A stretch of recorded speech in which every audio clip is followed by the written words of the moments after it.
Story 1. Backstory. My family used to be really close, but that changed in 2003 when my dad, 55 male, discovered that my mom, 54 female, was having an affair with John, 54 male, my dad's childhood best friend. He was basically his brother back then, and he was my dad's best man in his wedding with mom. He begged her to stay and work things out, but my mom ended up leaving him for John, and eventually they got a divorce and my mom ended up marrying John 5 months later. My twin sister Sarah, 27 female, was always the stereotypical daddy's girl. Dad spoiled her a bit more than the rest of us, and she was basically his shadow back then, and that's why it was really surprising to us that Sarah chose to stay with our mom after the divorce. Back then me, 27 male, and her were the only ones to still live with our parents. We have other 4 brothers. I choose to stay with Dad and Sarah choose to live with Mom, and in the weekend she come to stay with me and Dad. I choose to stay with Dad, and I occasionally went to Mom house. To say that the divorce and my sister choosing to stay with Mom fucked up my dad is an understatement. He tried to act like he was okay in front of us, but every single weekday for the year following the divorce I could hear him cry himself to sleep.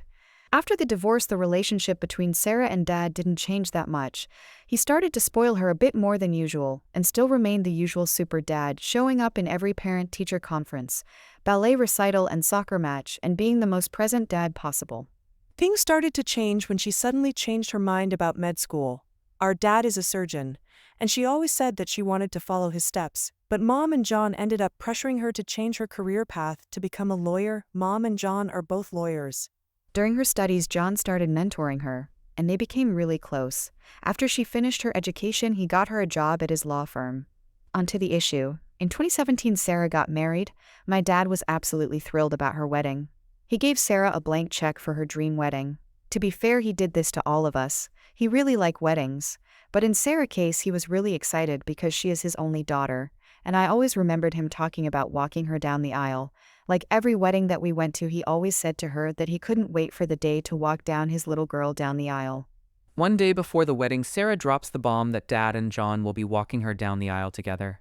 Well, Dad is the most non-confrontational person to walk on this earth, and she expected him to just suck it up. He didn't do that. They got into a huge fight. First time I see he get angry. And in the end, he didn't attend the wedding and John ended up walking Sarah down the aisle. The fallout was massive. After the wedding, Dad and his side of our family basically disowned her, and their relationship became non-existent. She tried to reach out after a while and make amends several times, but he simply didn't want to talk or hear about her. We expected him to turn around when she gave birth in 2018, but he doesn't even want to meet her kids. Earlier this year, he was diagnosed with pancreatic cancer, and unfortunately the treatment didn't work, and he is terminal. Even with that, he still doesn't want to see her again, and she doesn't understand that. I am very close to my dad, and these last few weeks have been really difficult for me. How do I convince her to let him go? Update. Some people asked for an update. Unfortunately, life isn't all about happy endings. This is a sad ending.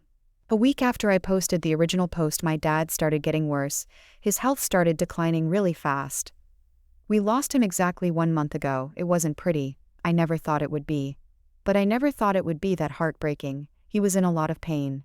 He'd been through so much in these last months. As heartbreaking as it was to us, he deserved to rest. He was tired. In the end, he was lucid enough to say his goodbyes to me and my older brothers. Hearing him saying what he said to me was one of the most painful and beautiful moments of my life. His words to me meant a lot. I won't say exactly what he said because I believe that it's just too personal. He said goodbye to my daughters, 11 Mo and 2 Yo. It was just like when I was a kid. He gave them a kiss on the forehead, told them to be good girls, and said that he loved them. It was something I won't ever forget, and it hurts like hell that they are so young to understand what happened. They still ask about Grandpa, and every time I try to explain to them that he isn't coming back, they don't seem to understand that, and how can I blame them? I'm only 27 yo, I honestly don't get it. I was supposed to get a lot more years with my dad. It doesn't seem fair at all. The worst part was that my twin sister Sarah, Dad died without speaking to her. I tried to talk to him about her, but he wasn't interested in speaking with her. She started getting more desperate and suddenly he died. It was expected. But she was in denial. His funeral was beautiful. A lot of people shared their stories about him. It was nice. Sarah saw Dad for the first time since the night before her wedding. She didn't recognize him. He was very skinny. Dad was always a bit overweight. The famous dad bod. but he had lost a lot of weight from cancer. She cried a lot during the whole funeral. Mom and John tried to show up at the ceremony, and my uncles were forced to kick them out of the funeral. Good fucking riddance. Dad's will went as expected as it could.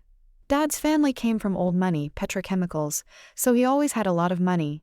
He left a little bit of money and properties divided equally to all his kids, including Sarah. He left a trust fund, which was a lot of money, for all his grandkids, including Sarah kids which he never met. It was honestly expected. My dad never really cared about money that much. He just wanted us to be comfortable and assure that his grandkids all had something to support them. The tricky part was the personal things. He left a really big letter to all of us except Sarah. It was really personal stuff. In my letter, he spoke to me about our story, about my childhood. It was really nice. I must have read the letter like 100 times, and I cried every single time. One of Dad's favorite hobbies was photography. He was quite an enthusiast, and the subject of his photos was pretty much our family. When he and Mom were together, later it turned out to be just me and my siblings. As a result of this, we had a lot of pictures from us growing up. He gave each of us a photo album, and behind each photo, he wrote something, where it is taken in a few words. I was honestly very surprised with this. He must have done this long before he died. It was a very thoughtful goodbye gift, something that was very typical of Dad. Sarah didn't get a letter, and her album didn't have anything wrote behind her photos, and when she found out about this, she had a mental breakdown. The regret was eating her alive, still is. She was admitted to a hospital and spent an entire week there. She is doing a bit better now, getting a little better every day. Her husband and I are really confident in her recovery. She is sleeping and eating almost normally now. She still starts to cry randomly multiple times on a daily basis, but it's getting better, at least that's what I am telling to myself. Which brings us to last week. My wife and I discovered that we are expecting again. It wasn't planned or anything like that. My wife switched birth control last month, and she spends a week without taking the pill. It's still very early in her pregnancy, so we haven't told anyone yet. The thing is that I'm really angry. I'm angry that my future kid is not going to be able to meet Dad. I'm fucking pissed, honestly. It doesn't seem fair at all. I'm angry and I'm scared. My dad was supposed to guide me in the whole parenthood process. He was teaching me a lot of us with my daughters. I'm fucking scared of doing this without him. I'm scared of not being a good father like he was to me because my kids deserve that. This is it, folks. This whole situation could be a lot better. I play the what-if scenario in my head every day. Unfortunately, it doesn't change anything. This is honestly a bitter ending, doesn't seem fair at all. But that's the thing about life, it's actually never fair. I want to thank everyone who gave me advice, and to everyone who reached out and offered their support in the chat. I was very lonely at that time. Still am, haha, fuck this year, honestly, it meant a lot to me. Story 2. Opai's fiancé is convinced by her best friend that she has a crush on friend's husband. Now things turn sour. My best friend Sarah, 26 female, and her husband Matt, 28 male, have put me in a very difficult position with my fiancé Jack, 30 male.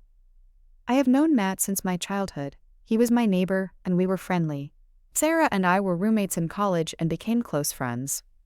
When I introduced Sarah and Matt, they hit it off and started dating each other.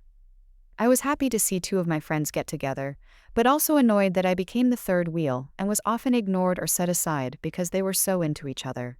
By the time I graduated, Matt had completely dropped me as a friend. That saddened me, but I was still good friends with Sarah, so it was what it was. Sarah and I would frequently hang out, but I never talked with Matt other than the occasional polite hellos. Sarah would sometimes try to do couples dates with her and Matt and me in my dates.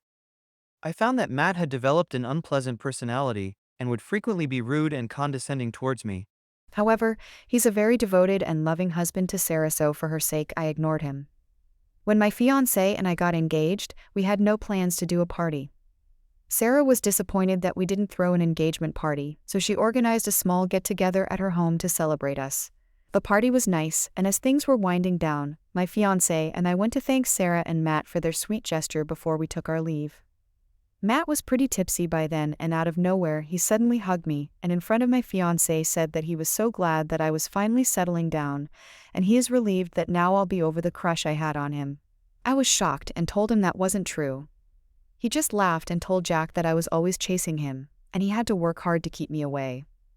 I dragged Sarah in and asked her to please fix this mess, and she was all like, "Oh, he's drunk, ignore him and say, 'You know I always trust you. I know you wouldn't act on your crush.'" Jack was pretty pissed by this point and he walked out. I ran after him and tried explaining that this isn't true, but he told me he doesn't want to be anyone's second choice or their backup plan. Since that night, he hasn't talked to me or returned my calls. I have talked to Sarah multiple times to clear things with Jack, but she's brushing me off. I don't understand why they believe this or why she'd stay friends with me if she thought I was her kid so many times. She never gave me any indication she thought this, and why would she want me close to her family if she believed this? I feel humiliated that these people think I was pining away for a jerk like Matt. I need help in convincing Jack this isn't true. I am also mad at him for throwing away our relationship over what some drunken idiot said. I don't know what I'm going to do about my friendship with Sarah. Update. I talked to Sarah again and asked her first of all why she'd think I had a crush on Matt. She said that when I first introduced them I had talked to Matt and gushed about him, and she took that as me being into him. I said I was fond of him since I've known him for a long time, but that doesn't mean I want to be with him. She said when they started dating I was often upset about it. I said I wasn't upset about their dating. I was upset that she'd make plans with me, and then leave me to be with him, and when we were all together I didn't enjoy being the third wheel while they ignored me. That had nothing to do with wanting him and more to not liking being left out by my best friend.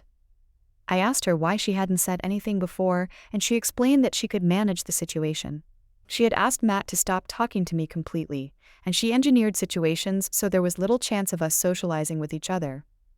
I asked her now that I have explained that I never had a crush on Matt, can you please talk to Jack and tell him? She said she didn't want to lie. This frustrated me immensely.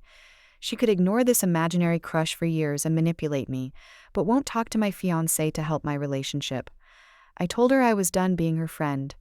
Thinking back, I was always doing stuff for her, and she used me but did little for me. Update 2. I wrote a long letter to Jack explaining the entire history of my relationship with Sarah and Matt with the recent screen caps. I asserted as best as I could that I had never pined after any guy and I loved him, and he was my only choice. After days of silence, Jack agreed to talk to me. We met and he said that he sees two ways of interpreting the situation. 1. Matt and Sarah are right, and he doesn't want to be my second choice. 2. They are malicious people who are messing with me, and that shows very poor judgment on my part that I'd have a best friend like this, and he doesn't want that quality in a life partner. Either possibility leads to the same conclusion that he wants to call off the engagement. He reminded me that I had represented Sarah as one of the most important people in my life. I jump up and help her all the time. I had once canceled plans with him to take care of her kid when the baby was sick. It had irked him, but he had seen it as me being caring and nice, but now he's seeing all that in a different light. I cried and begged him not to end our engagement, but he wanted a break for a while. I thought over what he said for a few days and came to realize that he was right. I was a clingy friend and a doormat. I never even saw how much one-sided my friendship with Sarah was. I was a doormat with Jack too. I didn't want to get married or have kids this early but agreed to his timelines. I gave up an exciting job opportunity with more money because he didn't want me traveling for work. I love him, but I need to fix myself and be stronger. I gave back his ring and ended things. I returned all the gifts he gave too. He was offended by that, but I didn't feel good about keeping the very expensive things he had given me. He makes a lot more than me and was very generous with what he gave me, but I can't keep that now. Sarah was quiet for a while, but then started calling me. I ignored a lot of her calls, but this morning I answered her call and told her about the breakup. I was looking for sympathy for my old friend. She was more interested in knowing if I was still going to watch her kid while she and Matt went on an overnight trip. She got pretty angry when I said no. I have blocked her now. I have lost my fiancé, my best friend, and my relationship with my nephew whom I adored, all in one go. But still, I am thankful for the comments that showed this wasn't something I could fix and helped me rip off the Band-Aid and walk away from this mess. Update 3. I wanted to thank all the people who commented and good advice to me about my previous posts. I especially want to thank those who advised me about my job. I took up that suggestion and went and talked to the hiring manager, explaining that I was very passionate about the work, but I couldn't travel back then due to certain family responsibilities, but I am able to travel now. He didn't have that position open anymore, but he connected me with a manager in a different region. This job required relocating very far away, and that seemed like a blessing at this point, and I jumped on it. I am now in a new city and very grateful for leaving behind the mess that my relationships had become. The fallback after my engagement broke was not pleasant. I don't have a good relationship with my parents because they have always been very critical of me. This incident seemingly justified all their opinions of me, and they crowed a lot about how I have ruined the only good thing I have managed in my life. Even though I explained what happened, the impression my family has is that Matt's family tried to do a nice thing for me, and I had a tantrum at their party and my fiancé broke up with me because of my behavior. I am so grateful to my job for allowing me to move away from all these people. My ex Sil had called me a few times to talk to me, but I avoided her for a very long time because I didn't think I could deal with more criticism. I did agree to see her a few days before I moved. She wanted clarification on why we broke up, because she said that the reason Jack had given her was so dumb, she was convinced he wasn't tell her the truth. She told me what he said, and he had given her the correct details. I confirmed that's what had happened, and she was dumbfounded. I hadn't realized this, but she liked me very much and thought well of me. I was so moved I cried. She might be the only person in real life who felt I wasn't in the wrong. She tried to convince me to talk to her brother and work this out. She was very disappointed to hear that I was moving away. Another reason I am glad for the relocation, otherwise I'd have been tempted to agree to her setting up a meet. Later, Jack left me a message saying we should talk, but I haven't responded to him. I moved and I am settling down in this new place. I am very busy with my new job and getting used to a very different lifestyle in this big city. I have thought about calling him, but then I think I should let that lie and work on building a new life for me. If you've made it to this point, you're a beast.